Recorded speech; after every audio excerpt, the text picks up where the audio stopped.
Good day, everybody, and welcome to another edition of the Military and Foreign Affairs Network. I am your host, the voice of reason. Today, January 21st, 2022, we are continuing our coverage of the ongoing situation between Ukraine and Russia. So, first and foremost, it looks like the State Department, Blinken, has ended talks with the Russian foreign minister. Again, those talks took place in Switzerland. So it appears that no major breakthrough has been made.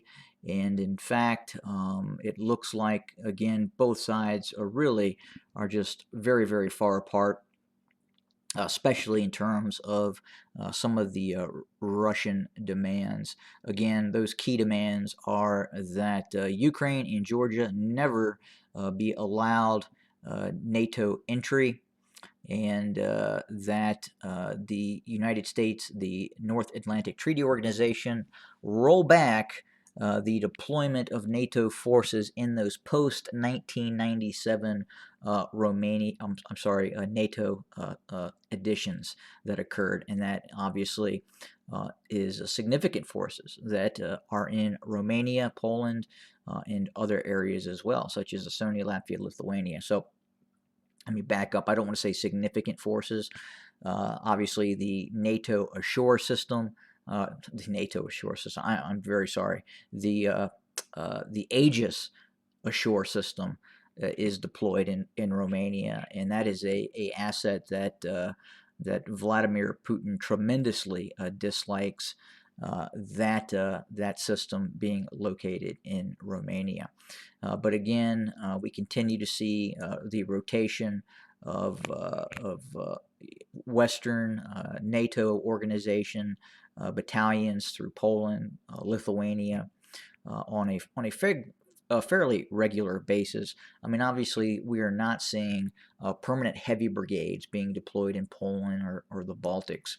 But again, those assets that are deployed in those post 1997 newly formed NATO states is really a tremendous agitation to Vladimir Putin.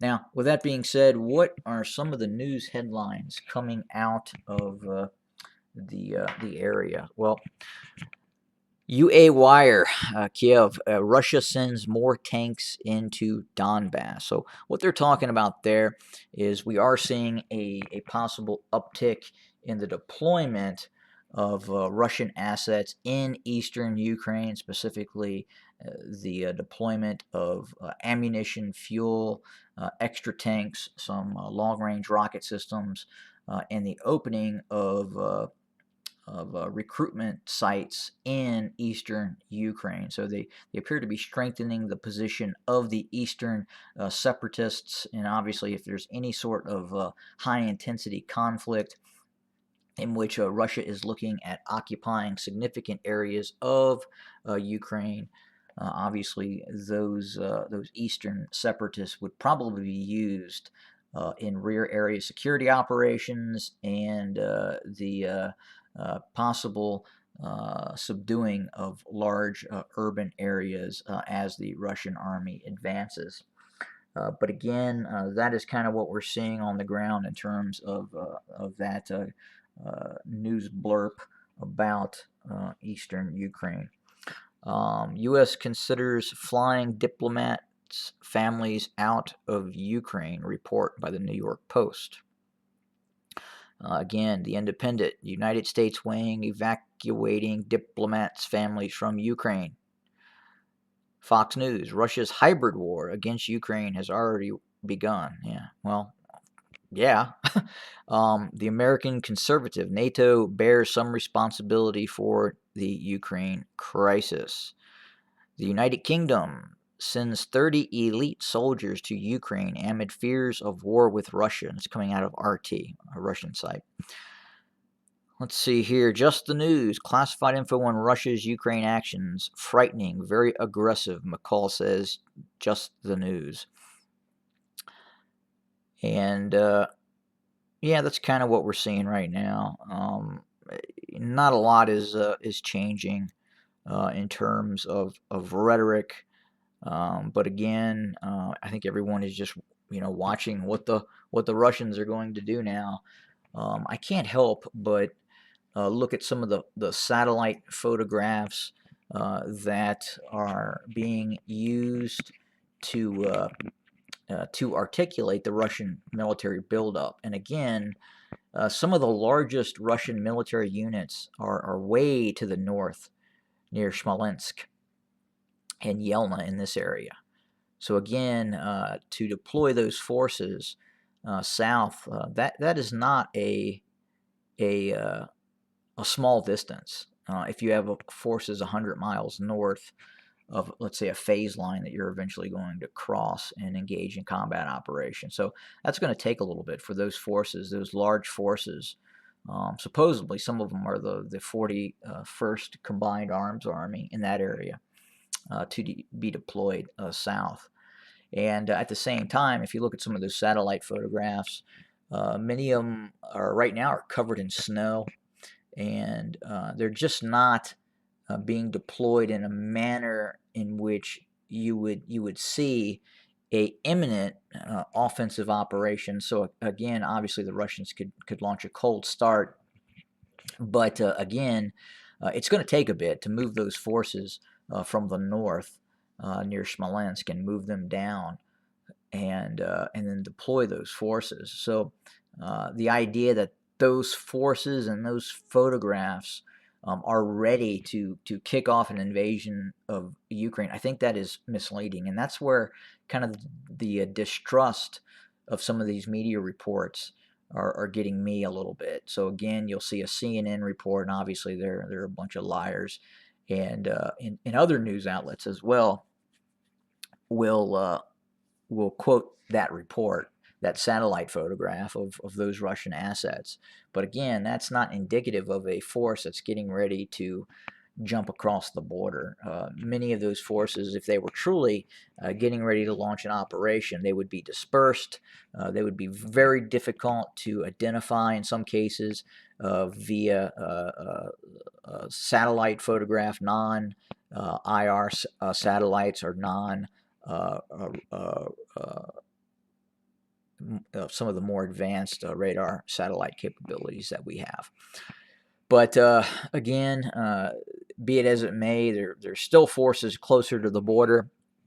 And again, if Russia does launch an operation, I would again anticipate that it would start out with some sort of air operation. Again, as I discussed, much like in maybe the '91 Gulf War, I think there would be, if it goes the route of a high intensity conflict, Russia is going to conduct a saturation attack with cruise missiles and then start degrading the Ukrainian air defense system, and that is crucial for a successful operation for the Russians.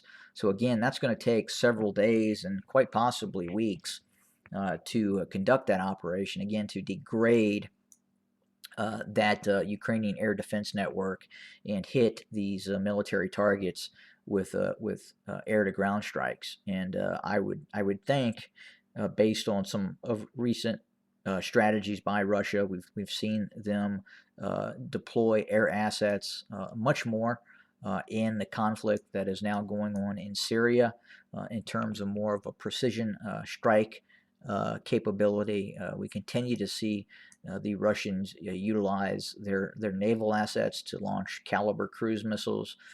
We continue to see their heavier bomber type aircraft launching cruise missiles as well. So again, initially, I think we would see the kickoff of a vast array of saturation airstrikes first, then followed by ground operations that would take place.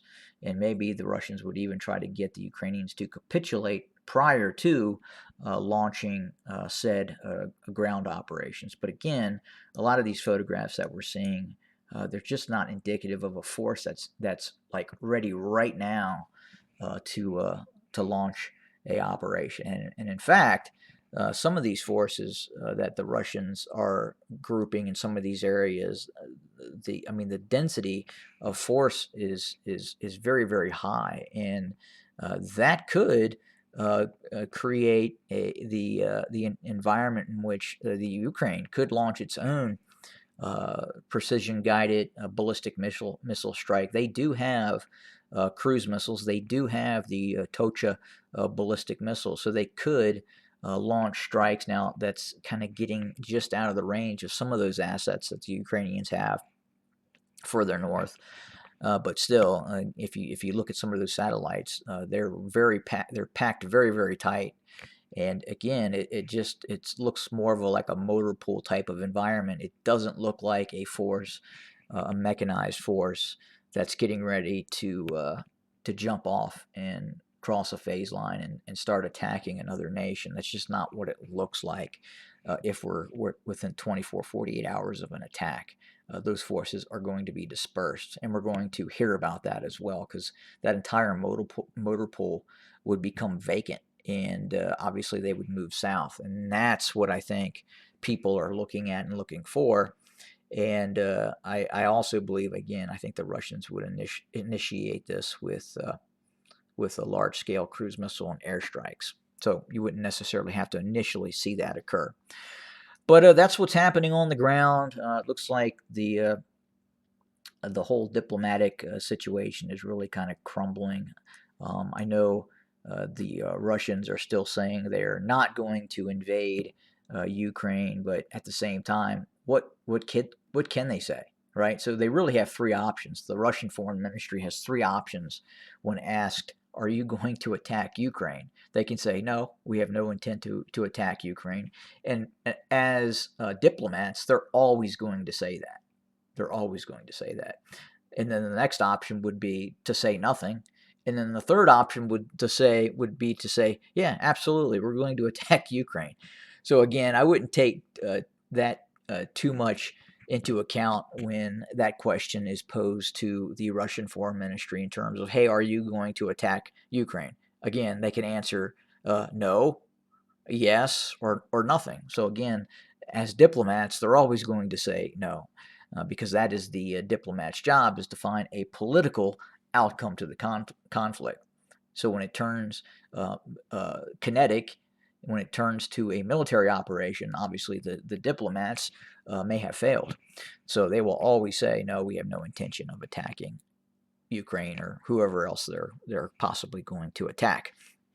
But that's where we sit today. We're going to continue to monitor the situation and report. And have a good day, everybody.